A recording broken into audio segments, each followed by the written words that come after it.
अभी धीरेन्द्र नाथ शास्त्री जो बागेश्वर धाम के हैं, उनका एक बयान आया है जिसमें उन्होंने कहा है कि जो भारत में मुसलमान हैं वो फर्जी हैं। धीरेन्द्र शास्त्री धर्म गुरु कम और नाटकबाज ज़्यादा दिखते हैं। ये वो तय करने वाले वो नहीं है कौन फर्जी मुसलमान है, कौन असली मुसलमान है। उनकी किसी भी तकरीर में, किसी भी भाषण में आपको मजहब का हिस्सा कम मिलेगा। कॉमेडी का, वर्गलाने का, न्यू जनरेशन को बर्बाद करने का ये कंटेंट आपको ज़्यादा मिलेगा। इस तरह की चीज़ें जो कर रहे हैं वो प्योर पॉलिटिक्स है। लेकिन सर, इस तरह की पॉलिटिक्स एक जाकिर नायक करके हुआ करते थे, वो भी किया करते थे। उनके जो प्रेसिंग के जो मॉडल थे, हम बिल्कुल सहमत नहीं करते। थोड़ी मैं मानता हूँ कि जाकिर नायक ने जो भी हेट स्पीच दी उस पर बैन कर दिया गया, तो सिंपल सेम लॉ क्यों नहीं अप्लाई किया जाए बागेश्वर बाबा पे। ये बाबा, इस तरह के बाबा, ऐसो को बाबा को चिंटू बाबा कहते हैं हम। ये जो है ना, ये टिचपुजिया बाबा है। आपको याद होगा सीए एनआरसी को लेकर दिल्ली के शाहीन बाग में काफ़ी प्रोटेस्ट हुआ था, जिसके बाद यहाँ के मुसलमानों को देशद्रोही तमाम चीज़ें कही गई थी। हालांकि वो लोग शांतिपूर्ण तरीके से अपनी बात रखते रहे। अभी धीरेन्द्र नाथ शास्त्री जो बागेश्वर धाम के हैं, उनका एक बयान आया है जिसमें उन्होंने कहा है कि जो भारत में मुसलमान हैं वो फर्जी हैं, असली नहीं हैं। जो बाहर के देशों में हैं वो एक्चुअल ब्रीड हैं, यहाँ वाले जो हैं सारे फर्जी हैं। तो मैं शाहीन बाग में आया हूँ, कुछ लोग बैठे हैं, उनसे पूछता हूँ। सर, आपसे शुरू करूँ। सर, आप फर्जी मुसलमान हैं? देखिए, ये वो तय करने वाले वो नहीं है कौन फर्जी मुसलमान है, कौन असली मुसलमान है। पहली बात तो उनको ये समझना चाहिए कि भाई ये सारे ही लोग जो इस मुल्क में रह रहे हैं वो भारतीय हैं। दूसरी बात देखिए, धीरेन्द्र शास्त्री का क्या है कि धीरेन्द्र शास्त्री के अगर आप उनका पूरा जो उनका उभार हुआ है पिछले 4-6 सालों में, वो देखिए किस वजह से हुआ है। वो इसी तरह के कंट्रोवर्शियल स्टेटमेंट्स को लेकर के हुआ है। इसी तरह की ऊट पटांग वो हरकतें करते हैं, किसी की हनुमान जी से बात कराते हैं, किसी कुछ करते हैं। मुझे तरस आता है उनके जो फॉलोअर्स हैं, जो बेचारे वहाँ जा कर के बेवकूफ़ बनते हैं। कभी उनको वो कोई ज्ञान की, धर्म की बात नहीं करते हैं, उल्टे सीधे तरीके से उनको बहलाना फुसकाना ये, और लाइमलाइट में बने रहने के लिए इस तरह के विवादित बयान देना, इस तरह कंट्रोवर्शियल उन्होंने जो यात्रा शुरू करी है, अब आप उस यात्रा का ही नाम देख लीजिए। उस यात्रा का नाम क्या है? यह नाम है हिंदू एकता यात्रा। यानी कि आप जो है सिर्फ हिंदुओं को आप इकट्ठा करना चाह रहे हैं। अरे इस मुल्क की भलाई, इस देश की तरक्की, तो उसमें जब आप सबको लेकर के चलें, भारतीय एकता यात्रा आप निकालें तो समझ में आता है। आपने इसमें क्रिश्चियंस को एक्सक्लूड कर दिया, मुस्लिम्स को एक्सक्लूड कर दिया, सिखों, हर दूसरे समुदाय को आपने एक्सक्लूड कर दिया। तो आप क्या आप डिफरेंसेस पैदा करना चाह रहे हैं? और इसी तरह के चीप गिमिक्स करके वो लाइमलाइट में बने रहना चाहते हैं। कुछ पॉलिटिशियंस हैं, उनको लगता है कि इनको कुछ फॉलोअर्स हैं तो उसको और प्रमोट करते हैं, उनको बढ़ावा देने का काम करते हैं। यही सब चल रहा है। सर, आप धीरेन्द्र शास्त्री को किस तरह से देखते हैं कि धर्म गुरु के तरीके से, या फिर उनके बयान को अगर देखें तो कुछ और विश्लेषण है आपका? देखिए, धीरेन्द्र शास्त्री धर्म गुरु कम और नाटकबाज ज़्यादा दिखते हैं। वो नौटंकी ज़्यादा करते हैं। अगर उनके बाप दादा अगर जिंदा हों तो उनसे वो पूछें कि इस्लाम और मुसलमानों की तारीख हिंदुस्तान में क्या है। हिंदुस्तान में इस्लाम और मुसलमानों की जड़ें उतनी ही मजबूत है जितनी कि हिंदुइज़्म, सिखिज़्म, क्रिश्चियनिज़्म की जड़ें मजबूत हैं। यहाँ के हर कल्चर में इस्लाम बसता है जैसे कि हिंदुइज़्म बसता है। ये सब भाईचारगी और मोहब्बत को वो बिगाड़ना चाहते हैं। देखिए, एक बाबा और धर्म गुरु, चाहे वो मुस्लिम के धर्म गुरु हों, चाहे वो किसी और मज़हब के धर्म गुरु हों, उनका जो बेसिक जो उनकी टीचिंग्स है वो क्या होनी चाहिए? वो ये होनी चाहिए कि समाज का कैसे रिफॉर्म हो, देश कैसे उन्नति हो, तरक्की कैसे करे देश। बेसिक जो उनका यही है, सबसे प्रेम, भाईचारा, यही मैसेज देना लोगों को। क्या हिंदुइज्म की कोई भी किताबें ये सिखाता है? आप कह रहे हैं कि धीरेन्द्र नाथ शास्त्री अपनी दुकान चला रहे हैं? वो जाहिर सी बात है, वो अपनी दुकान चला रहे हैं। और कभी उनकी टीचिंग्स में, कभी जो उनके प्रोग्राम में आप मजहब की बात नहीं सुनेंगे। मुझे बड़ी खुशी होगी कि वो अपने प्रोग्राम में लोगों तक वेदास का मैसेज समझाएं, लोगों को वेद, जो 4 वेद है, जो आसमानी किताबें हैं हिंदुइज्म की, ऑथेंटिक बुक्स हैं, रिलीजियस बुक्स हैं, उनके बारे में बताएं। जब कोई एक बाबा ये नहीं बता सके अपने समाज को, न्यू जनरेशन को, वो मजहब की तालीम ना दे सके, वो किस बात का बाबा है? वो हिंदुइज्म और इस्लामिज्म की बात करते हैं कि यहाँ के मुसलमान जो है कन्वर्टेड मुसलमान हैं और वो खुद जो है लग्जरी जेट में लग्जरी जो है अपना पर्सनल फ्लाइट में उड़ते हैं, प्राइवेट जेट में वो जाते हैं, सफ़र करते हैं और खूब गले लगते हैं, या हला मरहबा हबीबी बोलते हैं जाकर के यूएई में, गल्फ में, और वहाँ से पैसे बटोरते हैं, हत्ता कि उन्होंने अपनी बहन को दे दिया। वो कैसा बाबा है, वो कैसा सच्चा हिंदू है जिसने अपनी बहन को शादी करा दिया जाकर के यूएई में एक मुसलमान से। उनकी किसी भी तकरीर में, किसी भी भाषण में आपको मजहब का हिस्सा कम मिलेगा। कॉमेडी का, वर्गलाने का, न्यू जनरेशन को बर्बाद करने का ये कंटेंट आपको ज्यादा मिलेगा। तो मैं तो अपने देश भाइयों से यही कहूंगा कि आप समझें और गौर करें कि वो क्या बताना चाह रहे हैं। वो तो खुद एक लग्जरी लाइफ जी रहा है और आपको नीचे बोरी पर बिठाता है। वो फ्लाइट में सफर करता है और आपको बोलता है चप्पल पहन के मत आओ मेरे पास, नीचे बैठो। उनके अंदर देखिए कैसा मिसबिहेव करते हैं लोगों से वो हैं, और लोगों को इस चक्र में उन्होंने फंसा रखा है। तो आप ऐसे देश अपने धर्म गुरु के पास जाएं जो आपको अच्छी बातें बताएं, जो है समाज की अच्छाई के लिए काम करें। सर, आपसे एक सवाल होगा कि हाल के दिनों में मुझे लगता है कि सस्ती लोकप्रियता का एक सीधा साधा तरीका हो गया है कि आप मुसलमानों के बारे में कुछ बोल दो और फिर लोग आपको देखने लग जाएंगे। क्या ये सच है? और बाबा बागेश्वर जो हैं वो भी यही कर रहे हैं?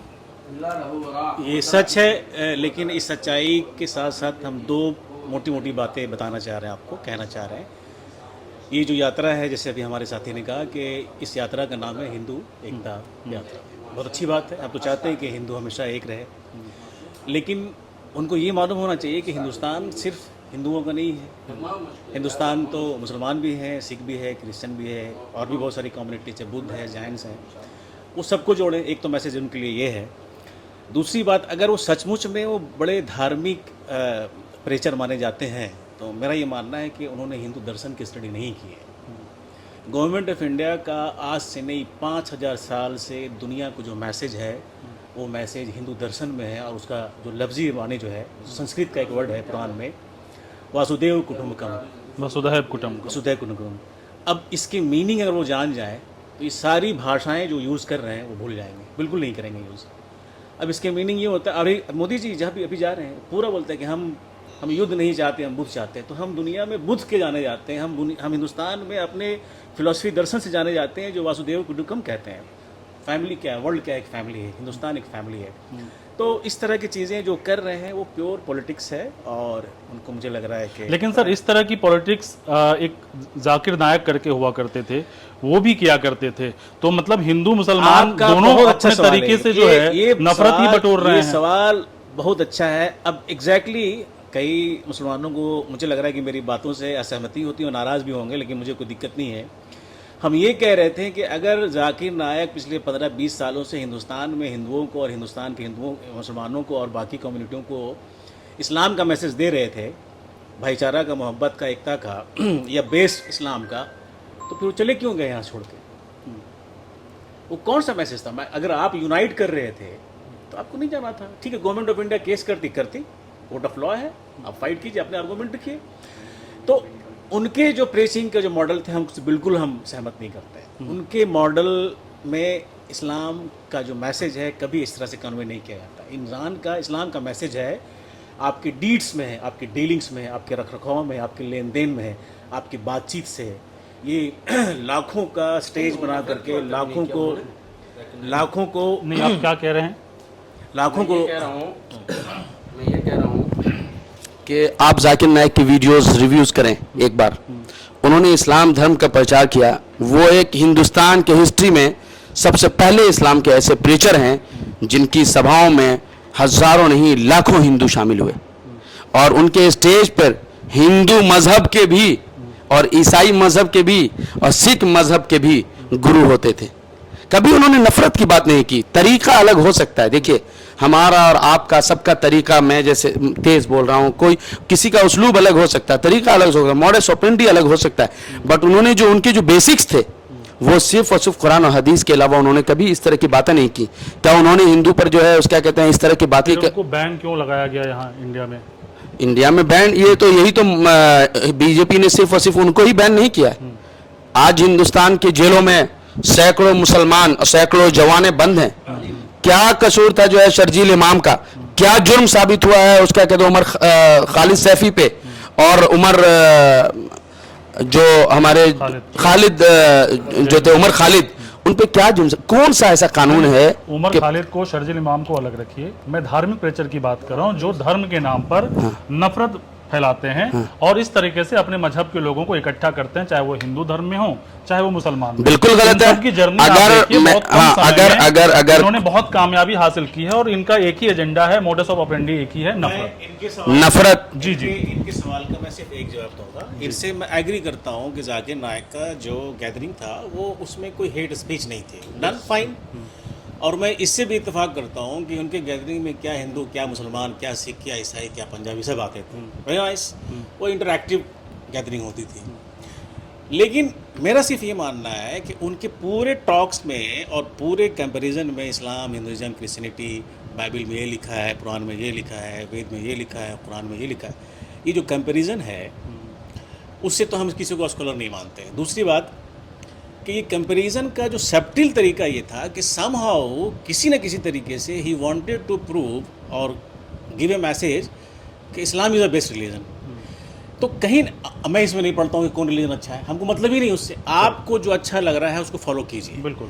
हम, ये मेरा काम नहीं है, ये फॉलोअर्स के तौर तरीके उसके फॉलो करने से समझ में आ जाएगा और कि उनको religion तय अच्छा करना है कि वो किस धर्म के साथ रहना चाहते हैं। लेकिन हमको जाकिर नायक के इस जो सब्टिल और इनडायरेक्ट जो मैसेज हुआ करता था उससे हमको दिक्कत था कि भैया आप क्यों सब चक्कर में पड़े हुए हैं कि इस्लाम इज बेस्ट रिलीजन, इसमें ये लिखा है, उसमें वो लिखा। देखिए, दुनिया में कोई भी फिलॉसफी या कोई भी रिलीजन या कोई भी आइडियोलॉजी कोई एब्सोल्यूट फॉर्म में ट्रूथ नहीं होता है।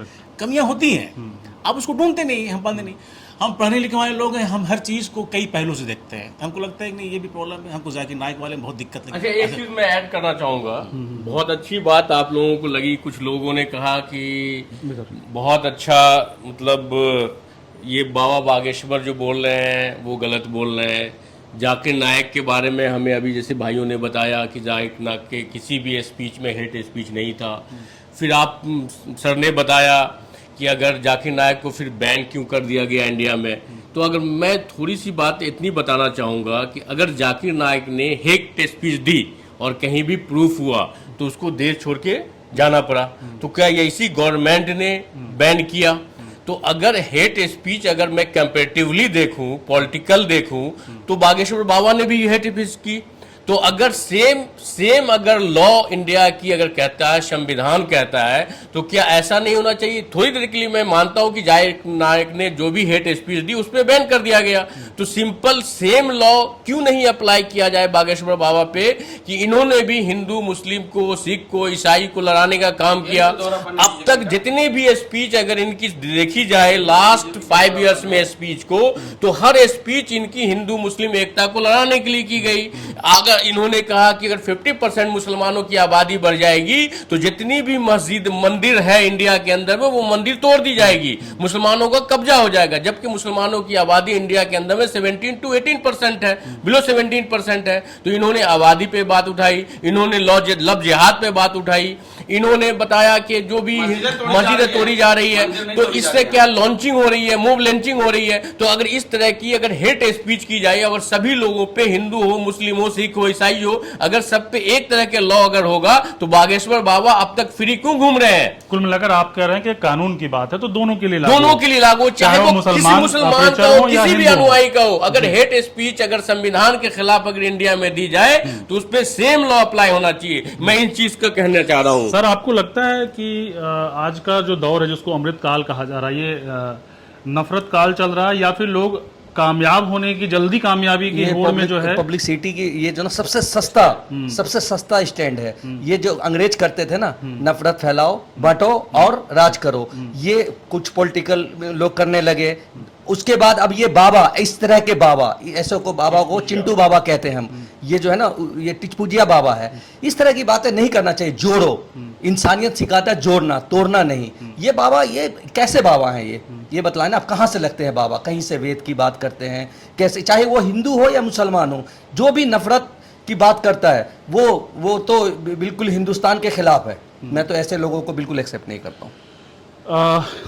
एक आपसे भी आखिरी सवाल कि ये जो नकली मुसलमान, असली मुसलमान वाले जो बात है, अगर समझाना चाहें कि किस तरह से प्रादुर्भाव हुआ इस्लाम का संक्षेप में, तो क्या समझाएंगे कैसे इंडिया में जो रहने वाले हैं उनको क्यों ये लोग कहते हैं कि मेरे नकली समझ में नहीं आता लोग कैसे कह रहे हैं कि यहाँ के मुसलमान मतलब है नकली हैं या असली हैं।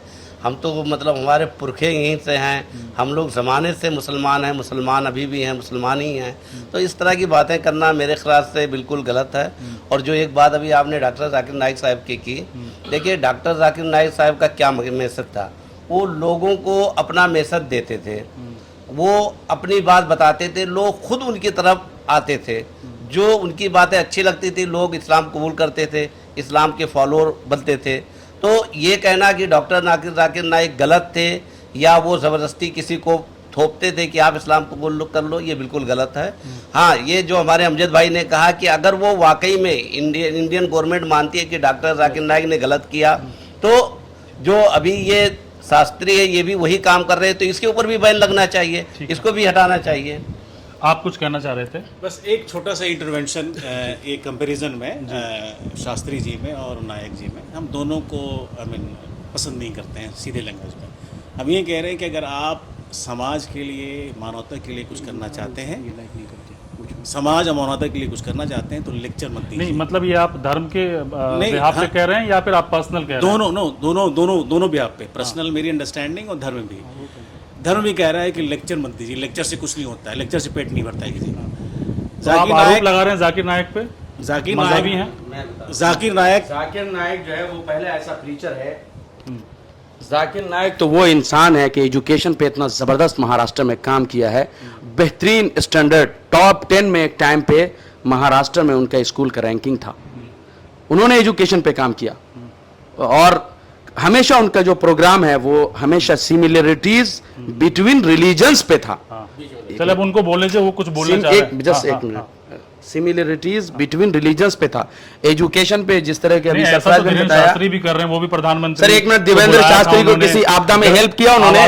आज देश में हर तरफ बाढ़ आई हुई है। कोई करता है, एक तरफ धर्म की दुकान चलाता है, पीछे उद्योग खोल देता है। मैं कहीं नाम नहीं ले सकता। आप देवेंद्र शास्त्री मैं एक चीज कह दूं, आज देश में हर तरफ जो है आपदा आई हुई है, बाढ़ आई हुई है। कहीं देखा आपने देवेंद्र शास्त्री काम करते हुए? देवेंद्र शास्त्री देश में कितने स्कूल चला रहे हैं, कितने युवा को पढ़ा रहे हैं? को नहीं देखा है। हमने देखा है, हमने देखा है। अभी आप न्यूज पे देखें, आप जो है हमारे शाही इमाम को देखें कि मुस्तकिल दिन और रात काम कर रहे हैं, पंजाब के शाही इमाम और उसके अजमल साहब काम कर रहे हैं कि हम धर्म के मामलों में उलझे हैं, उससे बेहतर है कि राष्ट्र के रूप में आपसी साझेदारी बढ़ाएं। भरा हुआ है सर। हाँ सर आप बोलिए। हाँ देखा नहीं, ठीक है आप बोलिए, इसमें आवाज आएगी। में जो है चंदा हो रहा है, सारी चीजें। अच्छा आप बोलिए। हाँ इनका जवाब मैं दूंगा। मैंने अभी जो कहा वो पूरी बात हुई नहीं थी। हमने कहा है कि हम दोनों लोगों को नहीं पसंद करते हैं, और नहीं पसंद करने की वजह क्या है सुन लीजिए। लेक्चर से, भाषण से किसी की रोजी रोटी, किसी का स्कूल कॉलेज नहीं चलता है। अगर आप सचमुच में आपको लगता है कि आप बड़े इंटेलेक्चुअल हैं और बड़े दार्शनिक हैं, तो फील्ड पे, मैदान में, सरफेस पे दिखना है कि आपने कितने इंजीनियरिंग कॉलेज, कितने मेडिकल कॉलेज, कितने एजुकेशन के कॉलेज और कितने इस तरह के इंस्टीट्यूशन आपने खोले हैं। समाज का विकास क्या होता है, इस्लाम का विकास क्या है या हिंदुइज्म का विकास क्या है? आदमी का विकास है ना। बिल्कुल। तो ये आदमी के विकास की बात ही नहीं किया इन दोनों ने कभी। तो बिल्कुल अभी क्या हुआ, अभी 6 महीने पहले पाकिस्तान में स्टेट इन्विटेशन में गए थे साहब ये जाकिर नायक साहब, और पाकिस्तान में हंगामा देखिए क्या हुआ, उन्होंने क्या कहा था, और पाकिस्तान से फिर उनको भागना पड़ा।